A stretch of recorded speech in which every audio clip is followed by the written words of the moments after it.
The galaxy was full of strange places, but none stranger than the mid-ring black market. Hidden on a dusty moon far from Earth, ships from every corner of space docked there. Aliens with 6 eyes, glowing skin, or sharp metal claws walked the halls, trading things no one dared speak of in the open: weapons, secrets, and sometimes people.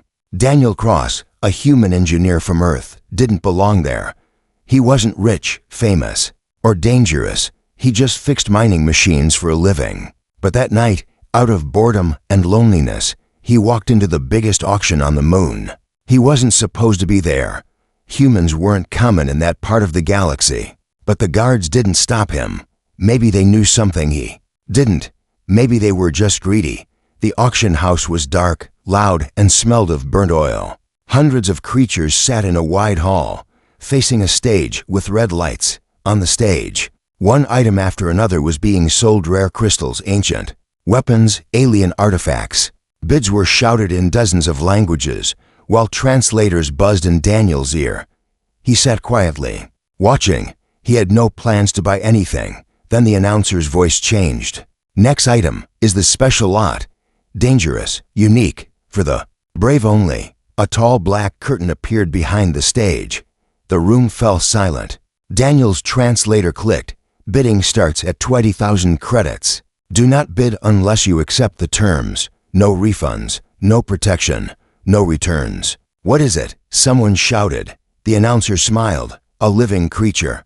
Chained, suppressed, still breathing. Barely." Daniel frowned. Something felt wrong. But at the same time, his curiosity grew. He didn't know why. Maybe it was boredom, or maybe it was fate. But when the bidding began, his hand went up. 25,000 credits, he said. Gasps echoed through the hall. Aliens turned to look. The announcer blinked. "Human," someone laughed.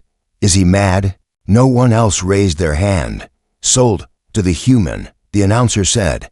A buzzer rang. The curtain opened. Two large guards dragged something onto the stage. A figure wrapped in dark cloth, arms chained, feet bare, skin marked by bruises. As they threw her to the floor, her hood fell. Daniel's heart skipped a beat. It was a girl. Not a beast, not a monster. A girl, alien, yes, but with a face that looked young, fragile. Her eyes were large, glowing faintly purple. Her skin was pale blue, and her silver hair hung in long, tangled strands. She looked up at Daniel, not with hate, not with anger, with fear and hope. The announcer leaned closer to the mic. "Congratulations, human. Take your prize." Daniel stood slowly. He didn't feel like a winner.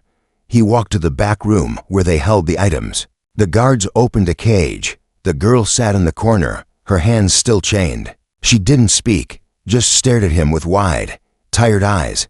Daniel knelt. "Hey, I'm not going to hurt you," he said quietly. She flinched. He sighed and removed his coat, placing it around her shoulders. She shivered, but didn't move. A guard tossed Daniel a device. "Put this on her.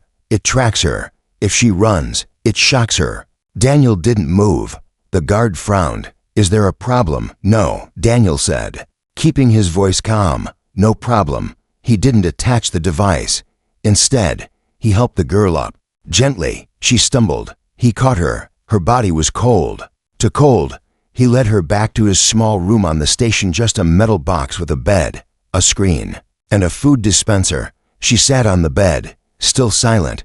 Daniel got her warm soup and water. She didn't touch it. He sat across from her, unsure what to say. He wasn't trained for this. He fixed machines, not people. "Can you talk?" he asked. The girl stared at him. Then, very softly, she whispered something. Daniel didn't understand. She repeated the word. His translator buzzed and decoded it. "Run." Daniel froze. "What? Run?" she said again, louder this time. Her voice cracked with fear. Suddenly, red lights flashed outside the room. Warning, unauthorized docking detected. Breach in progress. Daniel jumped to his feet. Someone was coming for her. Asterisk alarms blared through the metal walls. The red lights kept flashing, spinning faster now. The station was under lockdown. Daniel's heart pounded. He turned to the alien girl. She was shaking, her hands still chained, but her eyes weren't afraid anymore. They were focused sharp, as if she had seen this happen before. "Who's coming?" Daniel asked. She didn't answer. She just looked at the door. The AI voice spoke again. "Unknown ship has breached lower hangar. Intruders approaching Sector C." That was where they were. Daniel locked the door. It wouldn't last long.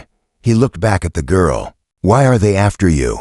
She touched her chest lightly, then held up two fingers and crossed them. The translator buzzed. "Royal blood." Daniel's eyes widened. "Your royalty." She nodded once. Then she pointed at the food. Slowly, she picked up the spoon and started eating. Calmly, carefully, as if she knew time was short and she needed her strength. Daniel was still trying to understand when the lights in the hallway turned off. Dark. Quiet. Then footsteps. Heavy, fast. He grabbed his small shock pistol from the drawer. It wasn't much, but it was better than nothing. Outside, voices spoke in a language Daniel didn't know, but the translator caught pieces. "Target confirmed. She must not leave. Use force if necessary." Daniel turned to the girl. "We have to go now." But she stood still. Her chains were glowing faintly, not red, but blue. Daniel blinked. "Are you doing that?" She nodded. "Just once," and the chains snapped. Clean. Without touching them. They dropped to the floor like broken glass. Daniel stepped back. "You have powers?" She didn't answer. She walked to the door slowly. Her steps were soft, but each one echoed with purpose, like she wasn't running, like she was ready. Daniel followed, still confused, still unsure. What had he bought at the auction? They moved through the back tunnels of the station. Pipes hissed above them. The old lights flickered. Daniel knew this route. He had done maintenance here. They reached a loading bay. There was a service hatch leading down to the lower escape pods, but 3 armored men were waiting there. They raised their weapons. The girl stepped forward. "No." Daniel shouted, "Get back." Too late. The air shimmered around her. A wave of light burst out, silent and invisible, like a shockwave made of wind. The guards flew backwards, slammed against the wall, knocked out cold. Daniel stood frozen. She looked at him again. Her voice was low. "Not a slave," she said. He nodded, speechless. Together, they climbed into the emergency pod. It was small, built for 2. As it launched into space, Daniel stared at her. She was calm again, but now he saw it. This girl wasn't helpless. She was hiding something powerful. And now, he was part of it. The escape pod shook violently as it blasted away from the station. Daniel gripped the seat handles, eyes wide, heart racing. The alien girl Jaren, as her name was shown on the pod's scan, sat beside him, eyes closed, breathing slow, as if this was normal to her. To Daniel, it wasn't. He had just stolen something the whole galaxy seemed to want dead. The pod flew silently through dark space, headed for the nearby mining planet of Veltar, for a dusty world with deep caves, low gravity, and no official law. A perfect place to hide or die. As they landed, Daniel opened the hatch. Dry wind hit his face. The sky was red. The ground cracked like old leather. The place smelled like rust and danger. He helped Jaren climb out. She was weak but steady. "We need to hide," Daniel said. She just nodded and followed. They made their way toward the old mining tunnels. Daniel had worked here before. Most were shut down now, but he remembered one entrance the company forgot to seal. It led deep underground, into a maze of old machines and silence. Inside, it was cool and quiet. He found a safe corner, lit a heat lamp, and gave her food again. She ate quietly. Her hands trembled a little. For the first time, Daniel noticed the burn marks on her wrists where the auction chains had cut into her skin. He handed her a med patch. She looked at it, confused. He smiled softly. "It helps with pain." She touched the patch, then placed it carefully on her wrist.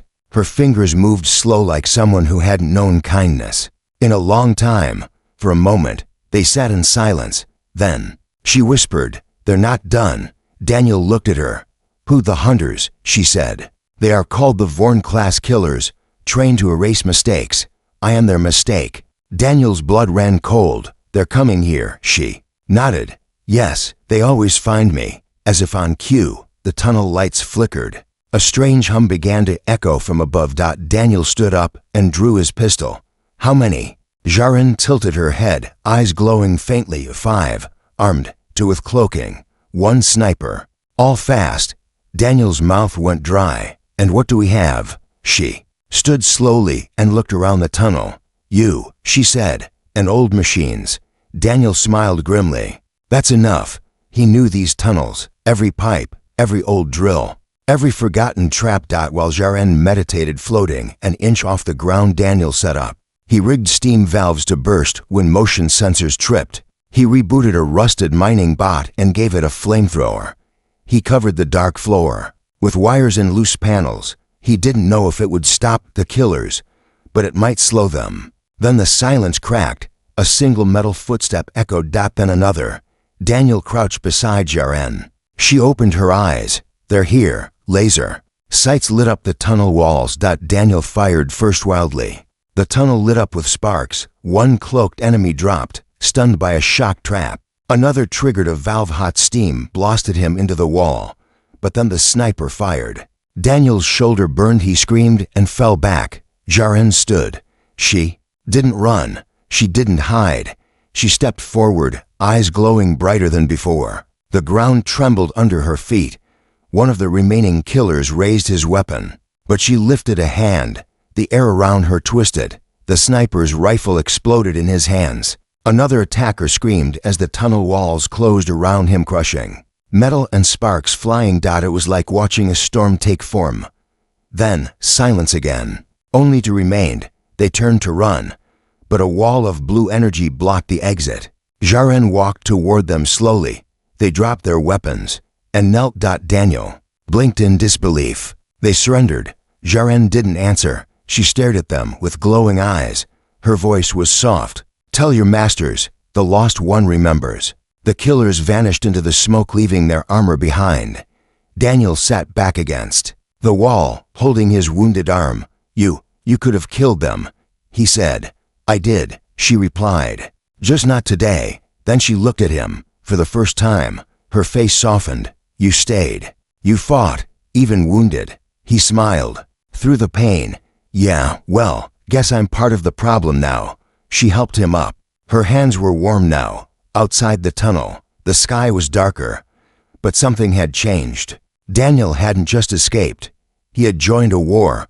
The mining tunnels were silent again. Daniel's arm was patched up, but the pain was still there. Not from the wound, but from the truth creeping in. He wasn't in hiding anymore. He was in the middle of something much bigger. Jaren sat near the old power coil, eyes closed, her energy dim. Her body still glowed faintly blue like a dying star. He wanted answers now. Why are they hunting you? He asked. She didn't speak. He stepped closer. I've almost died 3 times for you. I need to know. Who are you really? She opened her eyes slowly. Her voice was calm, low, almost like a whisper carried on the wind. I was born in a palace, not a prison. Daniel blinked. Palace? She nodded. I'm the only daughter of the High Blood Queen of Velmora. Or, I was. Daniel froze. Your royalty? No, she said. I was. Until my own council signed the death order. He sat down, stunned. Why? Jaren looked up at the ceiling of the cave, as if trying to see the stars beyond the rock. I was different. I asked questions. I refused the arranged bond with the Dronic warlord. I said I didn't want to rule by fear. They called me a traitor to my own blood. They said my bloodline must end. Her voice didn't shake. She wasn't crying, but something in her eyes was broken, like someone who had cried too much for too long. Daniel was quiet for a moment. Then he said, So they sold you? No, she said, bitterly. They gifted me as a peace offering. I was chained and handed to criminals who deal in lives. The council didn't want me dead. They wanted me forgotten. Daniel clenched his fists. He had seen bad things in his life: mining accidents, pirates, greedy warlords. But this was a different kind of evil. Polished, powerful, political. And now he was carrying it on his back. Why did you let them take you? He asked. I didn't, she said. I fought. I bled. I burned half a skyport. But in the end, they had a weapon that could suppress my power. A collar forged from gravimetal. She held up her neck. Faint scars still showed. I thought I would die there. Daniel looked away. He felt shame, not because he didn't help sooner, but because he had treated her like just another strange alien. But she wasn't. She was fire wrapped in chains. And he had bought her like property. I'm sorry, he whispered. She looked at him and tilted her head. You're the only one who gave me soup. He smiled a little. Suddenly, the comlink crackled. Daniel Cross, this is Earth's Outer Command. Your ID pinged. During the Veltar breach, you are ordered to report. Daniel's face went pale. They found me. Jaren touched the panel. Her eyes narrowed. Let me listen. He nodded. The voice continued. You are believed to be harboring stolen royal property. A bounty has been placed on your head. 90,000 credits. You are considered armed and dangerous. Jaren raised an eyebrow. Stolen property? Daniel muttered. Well, technically, I did buy you. She smiled for the first time. It was small, but real. Then I belong to you. Daniel raised his hands, panicking. No. I didn't mean it like that. But she interrupted him. Good. Then I choose to stay. He blinked. She wasn't joking. You don't have to. He said. I do, she replied. Because the people who want me dead want you dead too. You're the only one who didn't look at me like a thing. Outside, the sound of ships approaching echoed faintly through the cave walls. More were coming. The truth had been revealed. But now the question was, would anyone survive it? The stolen cargo ship drifted through deep space like a wounded bird. Its engines barely held together with scrap and sparks. Daniel sat at the controls, piloting toward a small moon on the edge of the gray system's Jorax 7. It wasn't on most maps. It didn't follow any laws. But if you had money or secrets, it would welcome you. Is this place safe? Jaren asked. Daniel gave a half smile. It's not safe, but it's invisible. Nobody asks questions here. She leaned back, still, wrapped in his coat. Her eyes were tired, but sharp. Then we ask none to, she said softly. They landed in the main zone Junker's den. It was built from crashed ships and rusted stations. Giant neon signs buzzed above the walkways, and everyone aliens, cyborgs. Smugglers carried a weapon in the open. Daniel guided her through the crowd, past vendors selling stolen tech and black market DNA. No one cared who you were on Jorax 7. Unless someone was looking for you. They reached a metal shack with red lights outside. Inside, the air was smoky and warm. A grizzled alien sat behind a glass screen, goggles over his fur eyes. Daniel Cross, the alien hissed, still breathing? Thought you'd be space dust by now. Nice to see you too, Hrax. Daniel replied. I need a quiet room, clean papers, and maybe a way off this side of the galaxy. Hrax's eyes moved to Jaren. Who's the girl? My cousin. Daniel lied. Bad divorce. Hrax laughed. Sure, that's the prettiest cousin I've ever seen, with glowing eyes and bounty hunter scars. But he didn't ask more. That was the rule here. No questions, just deals. They rested in an old bunker under the junkyard. Daniel cleaned his wounds while Jaren lay quietly, hands behind her head. I feel it, she whispered suddenly. Feel what? Eyes, watching. Daniel looked at the cameras. No one knows we're here. She didn't argue. She just stared at the metal ceiling. Then came the knock. 3 short, 1 long. Daniel froze. That code, only one person ever used it. Stay here, he told her. Don't open the door unless I scream. Outside stood Lunvara, a half-human ex-commander and Daniel's oldest contact. She had once saved his life and betrayed a dozen others. She smiled. You're in trouble. What do you want, Lun? I heard about the auction. Heard you bought something valuable. Something royal. Daniel stayed quiet. Lun stepped closer. Daniel, I came to warn you. Jorax 7 isn't safe anymore. The bounty on your head. It's real. Big. There are whispers that someone inside this moon already sold your location. Daniel's stomach twisted. Hrax. Lun shook her head.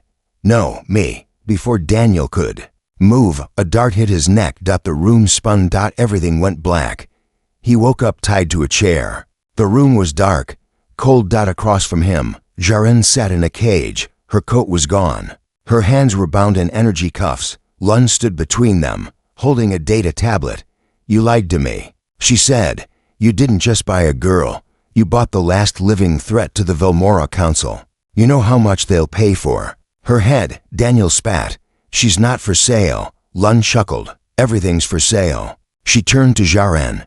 Do you know what your people did after you vanished? They passed a law.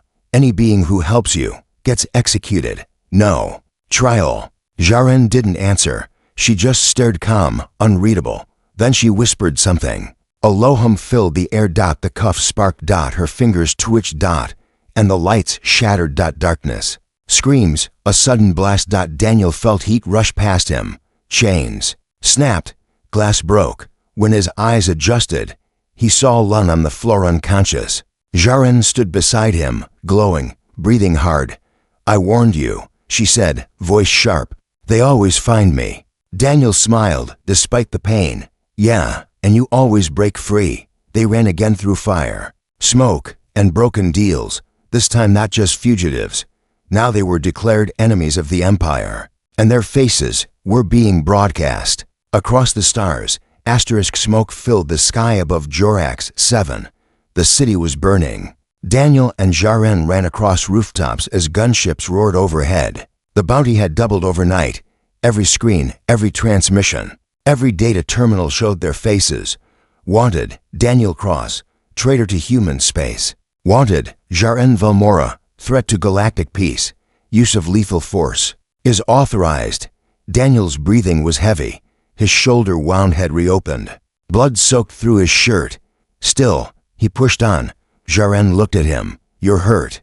I'll live, he said, coughing. Probably. She stopped. He tried to pull her forward, but she didn't move. We can't stop now. We must, she said softly. You won't survive another hit. Daniel laughed bitterly. If we stop, neither of us will survive anything. Then he collapsed. She caught him before he hit the ground. For a second, it was quiet. Then, the beam came. A sniper shot from above, clean, fast, silent. It was meant for Daniel. Jaren turned. Just in time. It struck her instead. She screamed. The world pulsed. Something inside her cracked open. Not bone. Not skin. But power. Her veins glowed bright blue. The air around her vibrated. Her hair floated as if gravity gave up. Time itself seemed to pause. The rooftop broke beneath her feet. She looked up and screamed. Not in pain, in rage. A wave of energy blasted from her body. Windows shattered for 3 blocks. The gunship above was ripped in half. Fire danced across the sky. Daniel opened his eyes slowly. His ears were ringing. His vision blurred. Jaren stood above him, surrounded by glowing air, floating off the ground. She looked like a goddess. Or a weapon. Or both. The next morning, they were gone from Jorax 7. The city was a ruin, and the galaxy was watching. Meanwhile, on Earth, inside a dark council chamber beneath New Geneva, Earth's leaders watched the footage. Jaren's energy burst, the way she bent steel with a whisper, the ship exploding in midair. She's not just royalty, one general said. She's a biological supernova. Another leaned forward. She was a child. They sold her like a tool. And now she's angry. The president of Earth's outer colonies, a calm woman named Alira Wren, stood. This cannot go unchecked, she said, not because we fear her, but because others will want her. Warlords, empires, rebels. They'll all come. And if she chooses one of them, silence filled the room. Then she gave the order. Deploy Project Black Echo. Find Daniel Cross. Secure the girl alive if possible. Kill him if necessary. Back in space, Daniel woke up in a hidden ship's maw. But powerful. It wasn't his. Jaren sat beside him. You found a ship, she nodded. I remembered how to call it. My family's last auto-respond vessel, hidden in a dark moon. You called a ship with your mind? She didn't answer. Instead, she handed him a clean shirt and helped him sit up. You saved me. He said. No, she replied. You saved me first. Now we're even. He looked at her carefully. You're stronger now. Yes, too strong? Maybe. He smiled weakly. Good, we'll need it. She looked out the window, where Earth's flag floated on a beacon. Nearby, they're coming. He nodded. I know, and for the first time, they were ready. They stood in silence, aboard the hidden ship just outside Earth's border station. Daniel and Jaren looked at the growing fleet. Hundreds of Earth warships floated information. Weapons armed, shields raised. It wasn't a welcome. It was a warning. Jaren stepped forward, her eyes glowing faintly again. They fear me. Daniel nodded. They don't know what else to do. She turned to him. Then we run. He shook his head. No, not this time. Inside the Earth Council chamber, alarms blared. Her ship is approaching. A soldier shouted. They're not cloaked. No weapons active. Full view. Why would she do that? A general asked. She wants to talk, said the president calmly. Or show strength. Should we open fire? No, she said. We listen first. Jaren and Daniel landed on Earth in a secure desert base. Guns pointed at them. Drones floated above. Mech stood at the ready. Daniel stepped down first. Hands up. Jaren followed. Her bare feet touched Earth's soil. The wind touched her silver hair. And everything went still. She spoke first. You sold your fear to the stars, she said. I saw the broadcast. I am not a weapon. I am not a warning. I am one girl who was chained and found a human who set her free. The leaders watched in silence. She looked at Daniel. I choose him. The words echoed. I choose the one who gave me soup, not war. Daniel blinked, unsure what just happened. The council was quiet. Then, one officer stepped forward and handed Daniel a communicator. Leave Earth. Take her. Never return. Daniel stared. That's it. The officer replied coldly. It's better than what the rest wanted. He looked at Jaren. Do you want to leave? She smiled softly. Only if you come too. Months later, a ship floated quietly in the outer edge of the galaxy. No war, no bounty, no chains. Just two souls on their own path. Jaren sat at the pilot seat, her eyes watching the stars. Daniel brought her tea. Where to next? He asked. She looked at him. Anywhere, as long as I choose. And this time she had. A slow zoom out from the ship window, stars shining ahead. A voiceover in a galaxy full of weapons, empires, and betrayal. She was born as a pawn. But one human gave her the one thing no one else did: freedom.